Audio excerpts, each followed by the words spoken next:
Porque ya no hay vuelta atrás, estamos consagrados a su servicio y con lazos de amor hacemos parte del ejército elegido de la Madre de Dios, aquella quien nos escogió. Y como Dios, y después de Dios, ¿seremos santos? Bueno, resulta que cada 8 días la historia del santo, yo creo que para los misioneros que nos ha tocado venir a predicar el santo, es una odisea pedirle a Dios qué santo quiere del que difundamos esa devoción, porque se encuentra uno con unos santos que cualquiera de ellos nos podría enamorar de la santidad.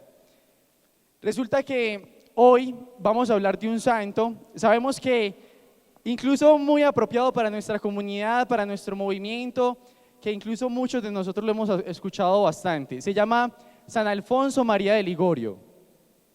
Este es un santazo, muchachos, de verdad, es un santo increíble.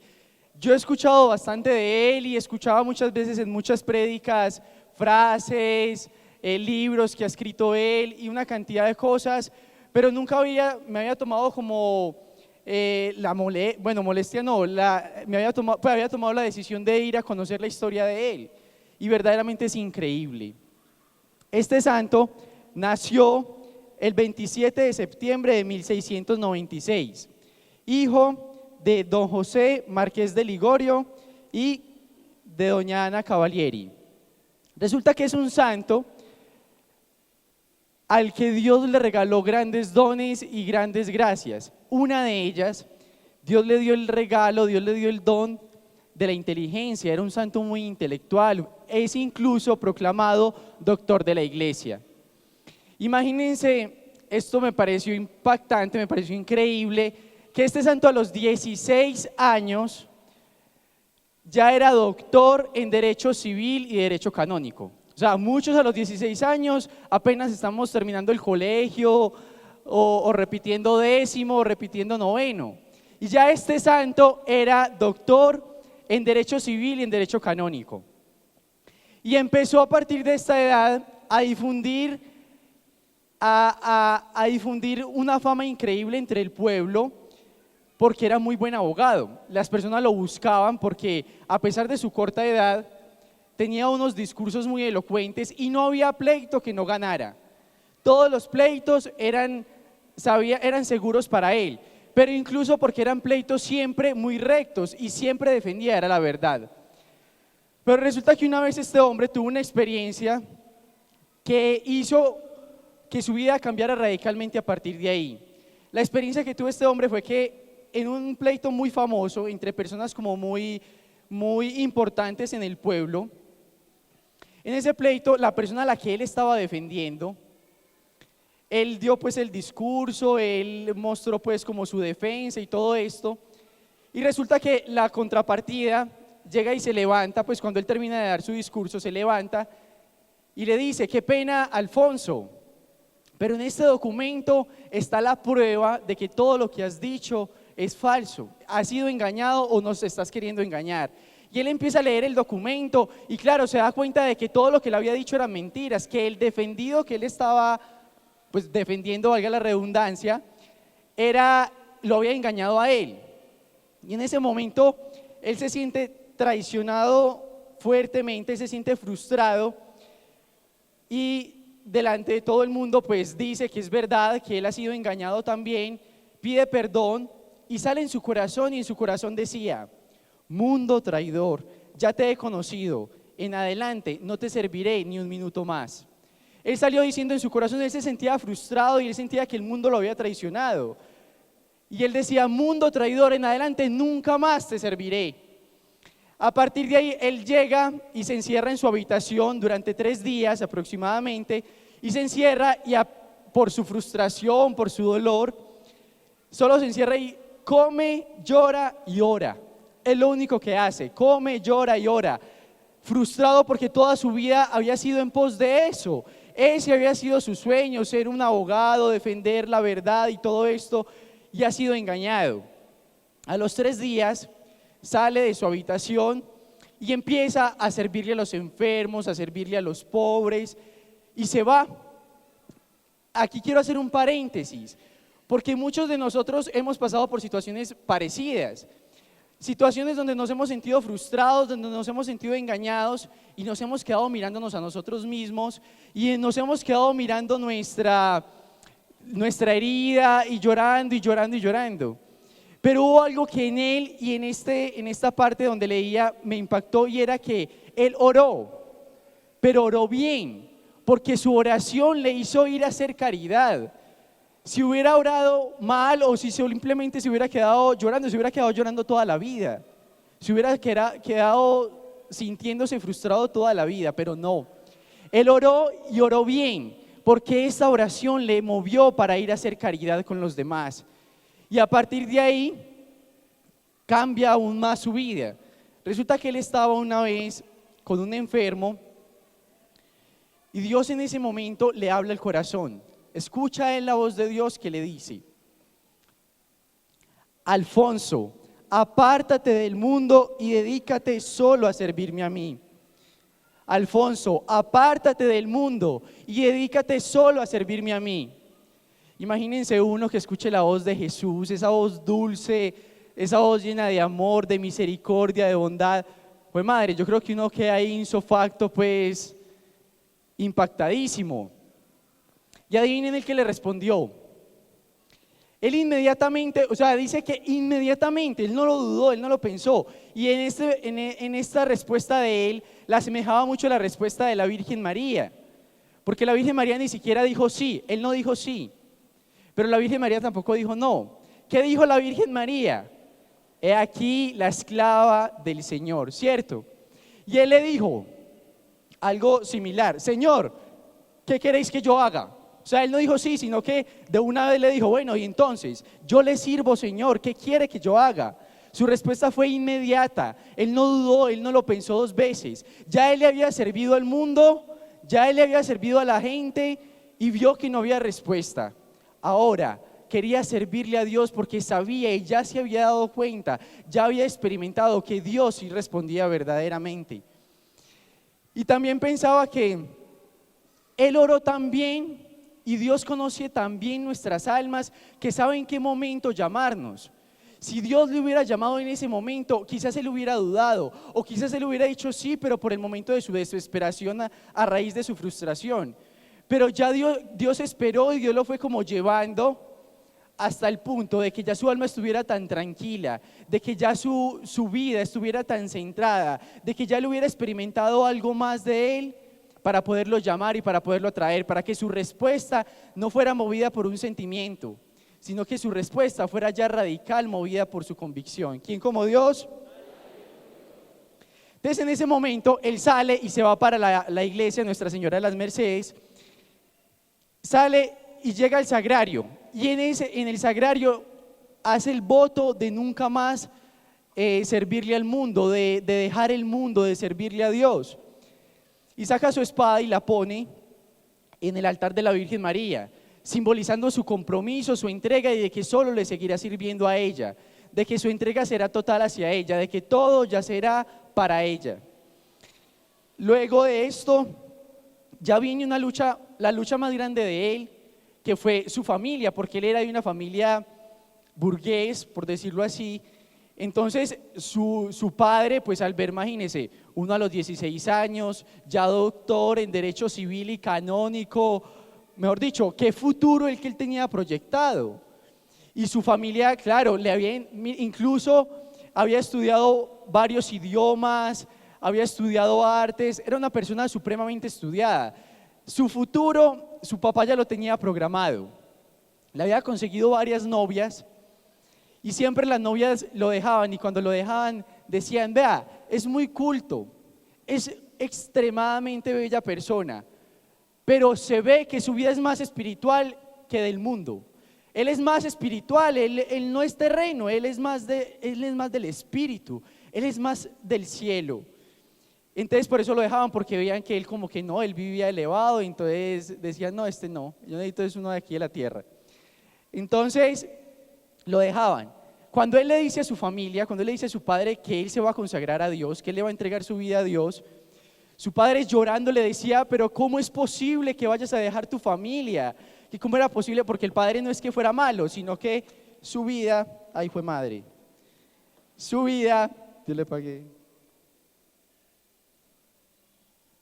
No es que fuera malo, sino que su vida, pues él aspiraba a algo más para él, ¿cierto? Entonces resulta que bueno, el papá toma una actitud como de, pues de respeto, pero de independizarlo, ¿cierto? De dejarlo a él, y toma como una actitud de rechazo, aunque lo respetaba y aunque tampoco trató pues de impedirlo. Él empieza ya y se consagra y sigue su vida espiritual y sigue su camino espiritual, y a los 30 años es ordenado sacerdote. Su sacerdocio, él desde el principio fue directo a los pobres, a los niños, a los necesitados. Su vocación la quiso ejercer en la caridad, porque como dice el apóstol Santiago, una fe sin obras es una fe muerta. Y él mostraba su fe ni siquiera en su oración, ni siquiera en cómo rezaba, sino en sus obras. Él la exteriorizaba, él mostraba el Cristo que habitaba en él, en las personas a las cuales les hacía la caridad, en los enfermos, en los pobres, en los niños. ¿Quién como Dios? Te resulta que él tenía unos discursos muy elocuentes, pues cuando era abogado él era muy intelectual, muy inteligente, entonces sus discursos eran muy finos. Y como cuando muchos de nosotros empezamos un camino espiritual, queremos renunciar a todo lo que habíamos vivido de aquí para atrás, incluso a muchas cosas que no eran malas, como hasta nuestra forma de caminar, nuestra forma de hablar, nuestra forma de expresarnos, hasta eso cambia. ¿O no lo han visto? ¿Han visto que cuando empezamos un camino espiritual hasta esas cosas cambian? Hasta la forma de expresarnos, la forma de hablar cambia. Él también quería cambiar eso. Él quería cambiar incluso sus discursos elocuentes por discursos sencillos. Él quería que todas las personas que escucharan su predicación la entendieran, fueran pobres, fueran ricos, que todos, absolutamente todos, pudieran captar lo que él quería transmitir, que él lo único que quería dar era el amor de Dios. Lo único que él quería transmitirle a los demás era el amor de Dios. Y él decía que para eso no se necesitaban palabras muy elevadas. No, que con la sencillez de Dios, él quería dar a Dios. ¿Quién como Dios? Entonces su padre no se atrevía a ir a escucharlo a él predicar. Y una vez iba pasando por una parroquia donde estaba predicando y por curiosidad entró. Y cuando entró, inmediatamente dijo: ese es mi hijo hoy me ha dado a conocer a Dios. Su corazón se enardeció cuando lo escuchó hablar. Aunque no era la predicación, aunque no eran los discursos que a él le gustaban anteriormente, esta predicación sencilla pero llena de amor fue la que le hizo a él encontrarse con Dios. Y de ahí para adelante, si él se llenaba la boca diciendo: vea, Alfonso es mi hijo, Alfonso es mi hijo, orgulloso porque veía la santidad del hijo que tenía ahora. ¿Quién como Dios? Y después de Dios, imagínense que a este santo, esto me impactó impresionante, porque decía que a él le quedaba tiempo para confesar a las personas, que muchas personas lo buscaban por su fama de santidad, lo buscaban para confesar personas. Él preparaba sus misiones, porque algo que se me pasaba muy importante, él fundó una comunidad que se llama la Congregación del Santísimo Redentor en el 9 de noviembre de 1752, o los Padres Redentoristas. Entonces ellos empezaron a hacer misiones. Entonces a él le quedaba tiempo para confesar, para hacer misión, para preparar sus misiones, para preparar sus predicaciones y para una cantidad de cosas, y no desperdiciaba ni un solo minuto. Entonces la gente se quedaba impactada y decía: ¿cómo hace para hacer tanto? Y uno que a veces se le pasa o le toca hacer a uno el rosario en el bus, en tantas cosas, yo decía: Señor, ¿verdad? ¿Cómo hacía él para que todo lo hiciera y tan bien distribuido? Y resulta que decía la lectura, que era porque él su tiempo se lo había consagrado a Dios. Y él le había prometido y le había pedido la gracia de no perder ni un minuto de su vida. Por eso todo su tiempo era totalmente abarcado por Dios y Dios hacía que se cumpliera todo lo que él quisiera en el tiempo que él le permitía. ¿Quién como Dios? Bueno, resulta que entonces él, imagínense que le quedaba tanto tiempo que ¿saben cuántos libros escribió? Escribió 111 libros en su vida.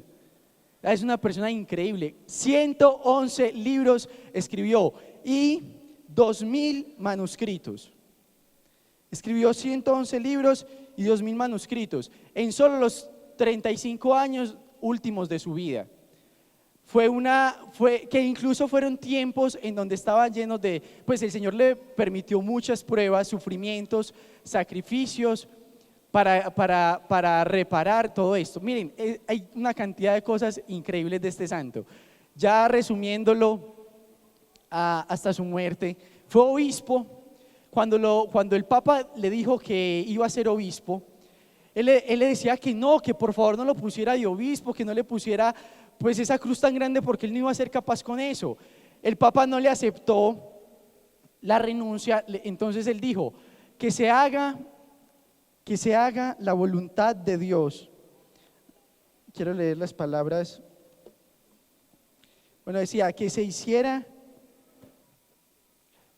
la voluntad de Dios hasta que él lo quisiera, pero le pedía la gracia para poder cumplirlo. Él ya tenía 66 años, para poder cumplir esa misión que le estaba poniendo. Y cuando le aceptaron la renuncia, unos años después, que ya le aceptaron pues que descansara, él le decía al Señor: Señor, gracias por quitarme este bulto de encima. Gracias por quitarme este bulto de encima. Él estaba ya en sus últimos años pues cansado de tantos sufrimientos y de tantas cosas. ¿Quién como Dios? Bueno, ya en los últimos años de su vida, él ya estaba medio sordo y medio ciego. Y él decía: Señor, aunque estoy medio sordo y medio ciego, si tú quieres que sea más sordo y más ciego, amén, así lo acepto si es tu voluntad. Y le pedía a los hermanos, como ya él casi no podía ver, que le leyeran Vidas de los Santos. Imagínense que era muy devoto de la Virgen María y muy devoto de Jesús sacramentado. Se iba para el sagrario y le tocaba a Jesús en la puerta y le decía: Jesús, ¿me oyes? Jesús, ¿me oyes? Esa era su oración. Él se iba y le tocaba: Jesús, ¿me oyes? Y en el rosario, cuando terminaban el rosario, él decía, al rato, les decía a los hermanos: hermanos, ya rezamos el rosario. Entonces le decían: sí. Entonces él decía: es que del rosario depende mi salvación.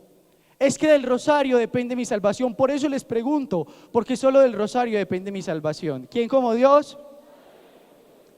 Cerremos un momentico los ojos. Y yo quiero que se les queden estas dos frases de este santo grabadas en el corazón. Grabadas en el corazón. Y que si solamente les queda esto, les va a quedar todo, porque si nos queda María en el corazón, nos quedará todo. Decía San Alfonso María de Ligorio: cuando María ruega, todo se concede y nada se niega. Cuando María ruega, todo se concede y nada se niega. Y aún más decía: no hay almas fuertes ni almas débiles en la vida espiritual. Solo hay almas que oran y hay almas que no saben orar. Pidámosle a la Virgen María que nos dé la gracia de la oración, que nos dé la virtud de la oración. Y después de Dios, seremos santos. San Alfonso María de Ligorio ruega por nosotros.